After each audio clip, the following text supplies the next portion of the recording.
After 20 years of the socialists dominating in Bolivia, they just elected a president that ran on the slogan "Capitalism for All." In my opinion, the story of their early success and their now stunning defeat is all wrapped around this man, Evo Morales. He came to power in 2006 as the country's first indigenous president and oversaw massive reductions in poverty. Off the back of high commodity prices, he was able to fund a ton of social programs. And these impacted millions of people, which made him and his party very popular. Things start to get messy though when he wants to keep running for president. The Constitution won't let him run for another consecutive term, so they hold a referendum. He wants to change the Constitution so that he can run, and he loses that referendum. In spite of the outcome of that referendum though, the Bolivian Supreme Court rules against term limits and allows him to run for another consecutive term. So in 2019, he does run again, and it's a whole thing. There are allegations of fraud, there is essentially a coup that ousts him from power,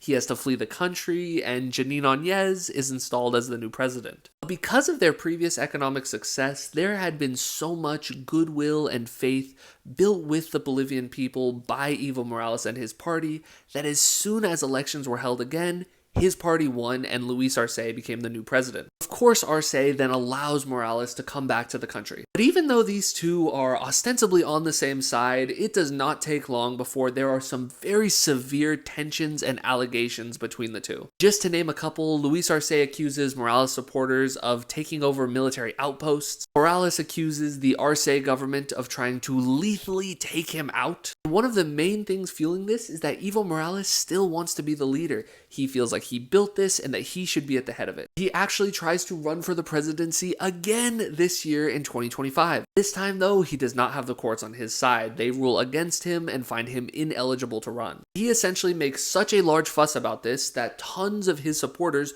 do not vote for the Socialist Party. Add to all of this that the country is now no longer doing so well economically. Inflation has skyrocketed. There are fuel shortages. They have entered a genuine economic crisis. Instead of dominating the election like they previously have, the two top candidates that faced each other in the runoff, neither of them were from the Socialist Party. There are lessons to be learned here. Venezuela had already shown us you cannot endlessly fund social programs hoping that commodity prices will stay high forever. Socialists had always said though, no, Bolivia shows us that it can be done effectively. While I don't think they're going to reach a Venezuela level crisis, the durability of that approach is very much in question. But then we have Morales himself. To succeed in democratic politics, you need charismatic leaders that can persuade the people. When that charismatic leader doesn't want to relinquish power and wants to continue being the center of everything,